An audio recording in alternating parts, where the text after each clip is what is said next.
There's a mistake. Moonlight, you guys won Best Picture. You like me right now.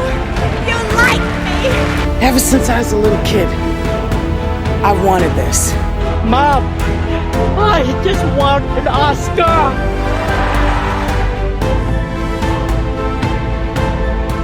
I'm Connor Wold, and welcome back to another episode of the Ultimate Oscar Showdown.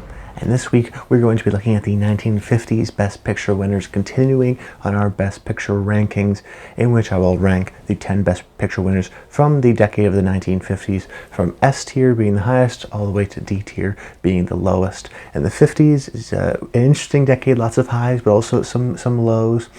Some people think this is maybe the worst decade of Best Picture winners, but we can discuss that a little bit later on. You guys have been showing a lot of support for the video, so please do continue to do that. And just guys, to keep you updated like I do every single week, essentially the upcoming schedule is look at the 50s this week, next week the 40s Best Picture rankings. Then you may think, Connor, you're going to run out of Oscar years. That's right. So we're going to go and cover the acting winners. So I'm going to tier rank the Best Actor winners, starting back in the 2010s, then go to the 70s, and then restart with the Best Actress winners, 2010s, go to the 70s. So lots of videos still upcome over this summer for the Ultimate Oscar Showdown. So subscribe to the channel so you don't miss a video, and let me know in the comments down below your ranking. I love to hear your guys' comments, so please continue to do that. You've been great about it. But without further ado, let's jump into it. The 1950 winner, All About Eve, which is a classic drama piece. Even though it's a movie, it's so connected to the theater world because it's about the theater world, it's about actors, producers, and because I think the sort of theater world, in relation I think also to the film industry, there's already a natural sense of drama because you have performers that have this elevated sense of grandiosity because of their actual act and their work. We get the natural drama element to the film that works so well within the theater world, and this is one of the all-time best screenplays, and that's really the success of the film. Sometimes it's just really fun, like a great Aaron Sorkin movie or something, to hear great intellectual lines delivered by great actors that make them sound smart. I think similarly to an Aaron Sorkin movie, this movie has a similar sort of appeal. We're just hearing people talk in an intellectual, smart, witty, funny way. It makes you feel like, oh, well, that's how I talk. That's how I wish life were. But of course, you know, things are a lot messier and whatnot. But because we have the so well-written, smart, funny dialogue, it's just enjoyable to see great actors perform that. But I also think an underrated part of the screenplay is the sort of stereotypical characters. I think stereotypes for a lot of films are actually kind of a bad thing, but in this movie it works well because what it really means is you know who these characters are immediately. I think it plays within the stereotypes, but uses it to the film's ultimate advantage in telling that story. Because when you look at a character and you hear a couple of lines of dialogue and you immediately know who that character is, it gives the story so much freedom in terms of dramatic irony. You know what someone's going to do before they actually do it. You know the type of person this is. You understand everyone. So you get all these sort of different types of people within this film, and you understand them so well. I think it is a testament in part to the actual screenwriting and the character development, combined with the great actors, and a great ensemble cast performance of all the actors. I mean, this is a movie with 5 acting nominations, so it's pretty impressive in that regard. So one of the best written movies of all time, with brilliant performances, that's still engaging, that tells a great story, very modern still today in terms of how movies are and their pace of dialogue and things like that. So I think it's an all-time classic movie, and it's an easy recommend to a lot of people. If you start with classic movies, particularly in this period, 40s, 50s, it's like Casablanca, it's All About Eve, it's 12 Angry Men. Like, those are, I think, the classics for me in terms of if you were to start into the journey. All About Eve is a classic example of that. So for me, it's going to go into the S tier.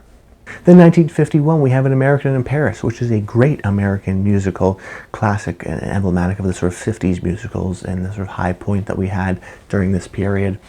And I think people have unfairly criticized it when comparing it with Singing in the Rain. And of course, it makes sense because there are 2 films that were released in a similar period. Both, of course, have Gene Kelly, both sort of classic American musicals. But when you compare American in Paris to Singing in the Rain, it makes it look bad. Singing in the Rain is a better film. As a matter of fact, I mean, if you compare most movies with Singing in the Rain, it would be a bad comparison because Singing in the Rain almost always wins. So, but that's unfair to An American in Paris, because I think American in Paris is still a great musical, and totally emblematic of what the musical genre embodies, which is the idea of escapism. This idea that this isn't real Paris, this isn't post-war Paris, it's not very accurate in that regard. It's not trying to be. It looks like a studio backlot. It looks like a set that's been built. It has almost this surreal aspect to it. Because it's an escapist movie. It's bright colors, it's joyous songs, it's smiling, it's happy dancing. There's a little bit of the sort of love triangle, romance, heartbreak, but for the most part, it's still a joy and heart on its sleeve kind of a film. So it's similar in that way to a movie like Singing in the Rain, except the one thing I think American in Paris actually has that's better than Singing in the Rain is that it's just more of Gene Kelly. You see, a lot of people have their sort of guys, whether that be, oh, I like Fred Astaire and Ginger Rogers musicals, or I like Julie Andrews and what she did with Sound of Music and Mary Poppins, or I like the Muppets musicals. But for me, one of my guys, or my all-time guy in terms of musicals at the very least, is Gene Kelly. I love all of his movies. I love watching him perform. I think he has total control and command of the craft, and just his ability to keep that great smile on and sort of use his charisma, use his charm to make us really deeply empathize with him in a very simplistic, but I would call it classical kind of a way, where there's not necessarily super subtle acting going on all the time, but you always understand what he's thinking, you always understand what he's feeling, and he really brings those feelings out of you. Of course, combined with amazing singing and dancing and masculine kind of a way that he's able to dance. It's very unique. And he totally understands that charm, because I think ever since the 70s, movie stars have always not wanted to be movie stars. If you look like a modern day guy like Brad Pitt, he'll wear a bucket hat and Bullet Train that makes him not look so good. Or he'll be really old in Curious Case of Benjamin Button. And then what is the movie that he wins the Oscar for? When he's just being a charismatic, good looking movie star. And I think Gene Kelly understood that charm and always utilized it. So when we look back on these movies, it's just fun to see Gene Kelly in another movie. Even if you don't believe that he's this actual character, you don't matter. That doesn't matter, because you're looking for a Gene Kelly movie, and I think this is the ultimate Gene Kelly movie in that regard. So a really enjoyable escapist musical. For me, it's going to go into the A tier. 1952, The Greatest Show on Earth, Cecil B. DeMille's circus epic, and Cecil B. DeMille is a super fascinating figure in film history, at least in my opinion, because I knew about him, but he's not someone that's necessarily as well studied and as well appreciated through the critical world as he is necessarily in the Hollywood sphere. This is a guy who won an honorary Oscar with the Oscars. Of course, has the Cecil B. DeMille Award named after him at the Golden Globes. So every year his name pops up, and in that regard, he's seen as like one of the great filmmakers. He's been honored with these awards, and of this period, I think he was very well respected. But then when we think about him in a modern day perspective, I wouldn't say he's a top 10 filmmaker. He's not someone that's studied in film class. I wouldn't even argue he's a top 100 filmmaker. The only thing I knew about this film was from The Fabelmans, the train sequence. That was the only clip I'd seen from the film. And for the most part, I think a lot of people sort of look down on his movies, and particularly this, as his Best Picture winner. So he's a weird kind of a figure, because he was clearly very important at the time. But modern day sort of critical analysis will point towards John Ford or Akira Kurosawa or Hitchcock or whoever, filmmakers that were working during this time. But they didn't, point towards Cecil B. DeMille as one of those great filmmakers. And looking back on this movie, I sort of understand why. It's an interesting part of this series where I'm really understanding why these movies were successful at the time with historical context, but then also taking a modern day viewpoint of it and giving my personal thoughts. And I think for the 50s and even the 60s, it was all about spectacle. And that was big. On the big screen, seeing the circus and these real-life stunts, it was like going to a real-life circus. It was great. But now in the modern day, because we have so much technology and you can look up anything on YouTube, and we're so exposed to spectacle, I think, it doesn't work as well looking back on it from a modern day viewpoint. Where it may have wowed people in the 50s, it doesn't now. And when we remove that sort of spectacle, we remove that wow factor, ultimately you're left with characters. And if the characters aren't great, and if the acting is inconsistent, then it doesn't totally work. So it was a frustrating movie in that regard, where, I appreciate how much of the stunts that were real and were impressive and were interesting. I also really like Charlton Heston's character as the sort of boss man, as a character who I don't know if I like, or if I don't like him. It's got this kind of complicated factor to it that I really appreciated. But the movie is totally inconsistent. I think there's lots of different actors with different acting styles. They don't seem like they're in the same movie. Jimmy Stewart's inclusion seems a little bit forced until the very end, in which you'll understand where the payoff is, but you don't do too much with his character before then. He sort of takes a back seat. So this could have been an interesting kind of lives of these circus performers kind of a film, like in All About Eve. And maybe this movie just hurts from the fact that I saw All About Eve in this movie in a close time period, so I'm sort of comparing it to that, and I'm look at all the behind the scenes great interactions there, and then the Greatest Show on Earth, it has less of that, and it's more about the spectacle, but the modern day spectacle doesn't always work because of the sort of technology is not holding up as much, so we ultimately rely on those characters, and if those characters aren't as well fleshed out, then it becomes more of a frustrating watch. So not a terrible movie. I think a lot of people think it's a terrible movie. It's not. It's just, you know, a dated movie, and that's okay. So for me, it's going to go into the C tier. 1953, From Here to Eternity, a capital D drama that was seen as sexually explicit at the time, but from a modern day viewpoint is almost conservative in its perspectives. So like The Greatest Show on Earth, you have to take it, you know, for what it is and understand historical context, but then also, you know, have your own personal modern day opinions. And, you know, because this is a melodrama, everything seems grandiose and big, and I understand that. And the issue I have with it is that it seems that because these issues have sort of evolved over the past 50 plus years, they become less melodramatic. So when you're watching a melodrama, when you see these issues of post-marital affairs and sexual issues that are being displayed on the film and being displayed in this melodramatic fashion, it's kind of awkward to view it from a modern day viewpoint because you almost feel like the actors are blowing it out of proportion. So it's unfortunate in how the movie's aged in that regard. You know, it's important for the time, but that doesn't necessarily mean I have to like it from a 2023 perspective, just in terms of how, unfortunately, it's evolved. And personally, I think if you're making this story today, you're telling it from Deborah Kerr's perspective, because she's a really interesting character, and I always like the stuff with her, and I think she's a complex character with a great acting performance. I know a lot of people like Sinatra or Montgomery, but for me, Deborah was really the prime focus and the appreciation of the movie. That being said, it still sort of suffers from the progressiveness that it has at the time, treating it as a melodrama. When you look at it through modern day viewpoint, you're sort of looking like, why is this being blown out of proportion? So therefore I had issues emotionally connecting to the characters, and I ultimately hurt my enjoyment of the film, unfortunately. So it's going to go into the C tier, another C tier for this decade.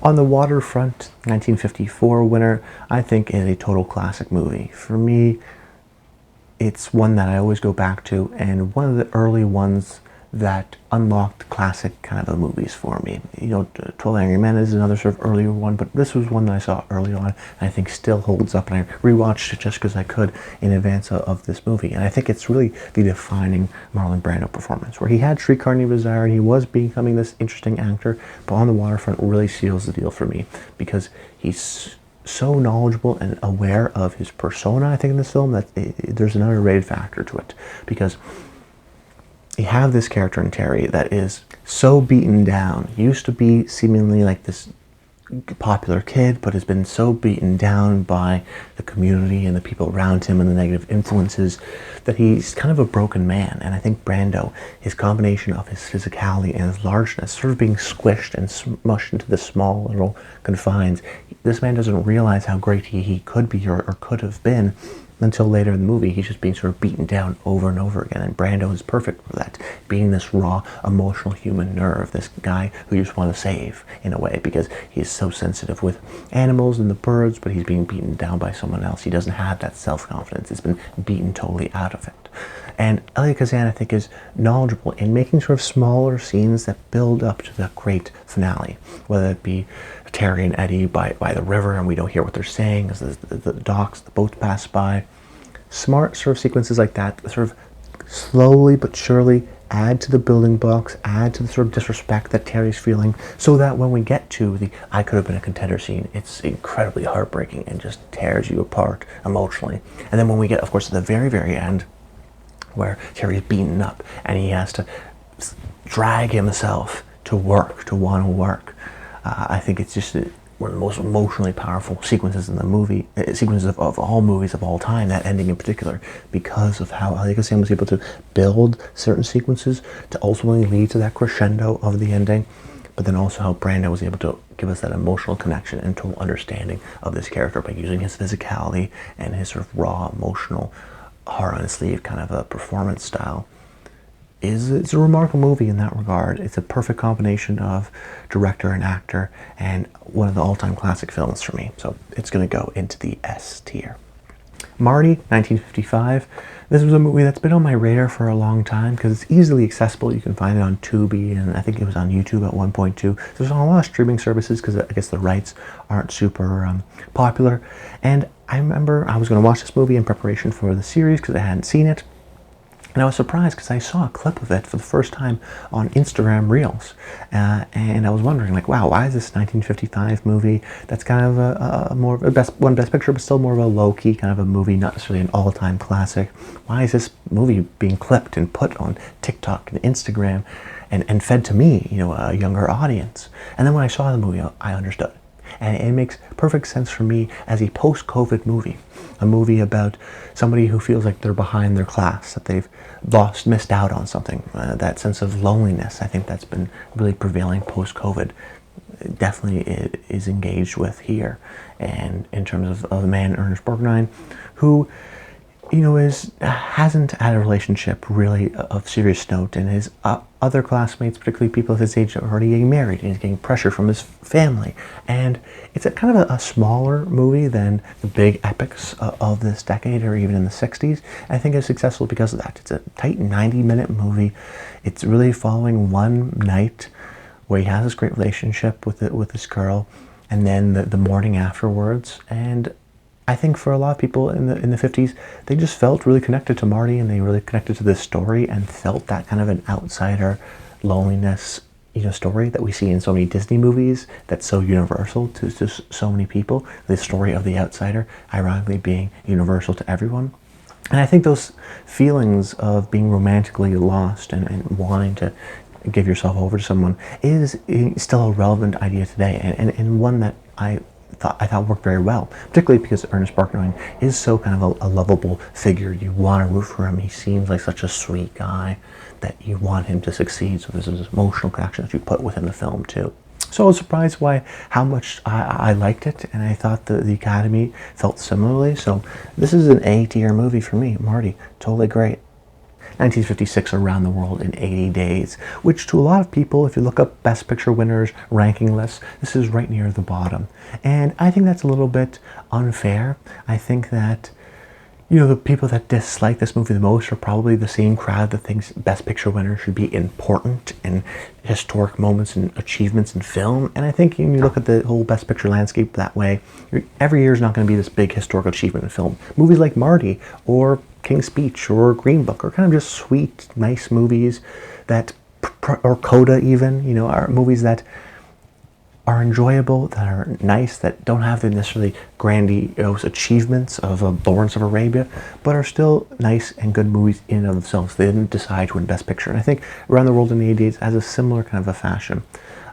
You know, I think the race against the clock factor is a smart way of doing this, of keeping the story going on. Of course, it also means lots of different locations and locales and different hijinks that occur in them. Now, don't get me wrong, from a modern day perspective, a lot of the locations are stereotypical and trite, and the movie is very British in a serious kind of a way. And you wouldn't really make the movie this way today.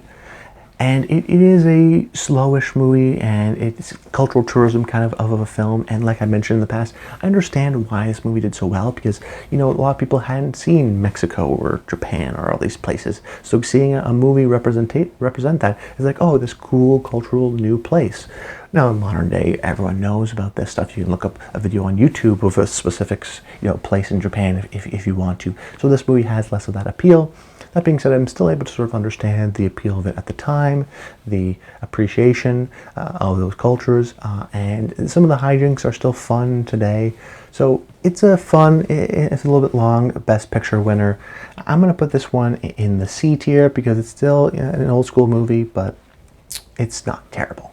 1957, The Bridge on the River Kwai, David Lean's prior movie to Lawrence of Arabia, and for me, I've always thought of it as a transitionary movie. Even though it won Best Picture, I think of it as the transition from A Brief Encounter, Passionate Friends, transition from Lean being a dramatist to more of a epic scale filmmaker.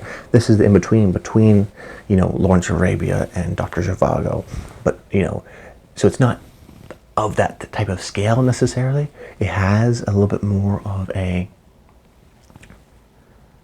limited scope, I think, in terms of its locations and its settings, although it still is epic. So it's sort of this in-between period. And I think, for sometimes I've been unfair to the movie because it's not Lawrence of Arabia, because Lawrence of Arabia is one of my all-time favorite films, and this is a movie that I don't totally love. But that being said, I'm still able to understand its mastery and its ability to build to that final endpoint, that final conclusion. I do think it takes a little bit of too much of a time to get to that conclusion, but I still appreciate these sort of layers that is building up to so that eventual conclusion, which I won't spoil, but is very emotionally satisfying and visually satisfying as well.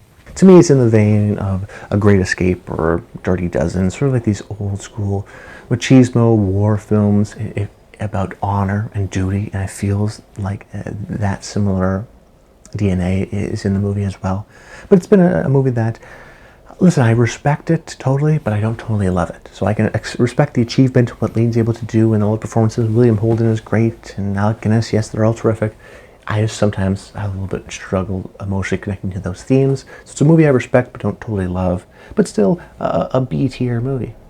1958, Gigi, which is, I think, the total encapsulation of the sugar cinema of the 50s and 60s. I think this movie, Around the World in 80 Days, I think The Greatest Show on Earth, I think My Fair Lady, they all do the same sort of thing, which, at least in terms of my opinion, I always appreciate the production design and the big colorful colors and the great large ensembles, but for me they always feel like plays as movies and never movies in and of themselves.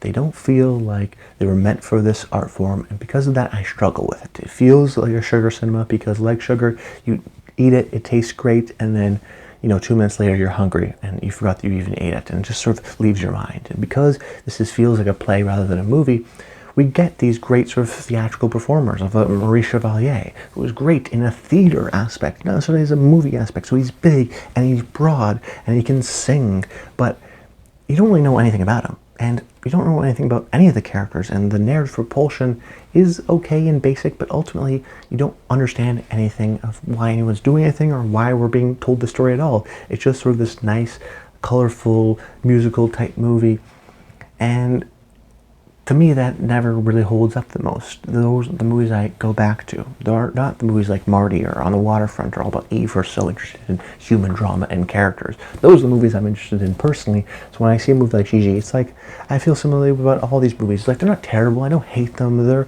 I understand why people enjoy them.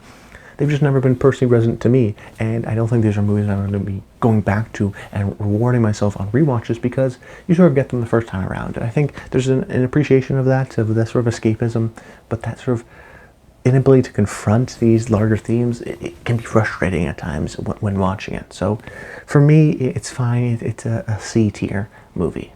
Then 1959, the final movie here on this episode, and that's Ben-Hur. And this is the prime time of, a couple years before this was 10 Commandments, a year after this was Spartacus, the prime time for the religious epic, the Roman period kind of religious epic. And of all those movies, I think this is probably my favorite, because I think it totally understands the structure of these kinds of movies.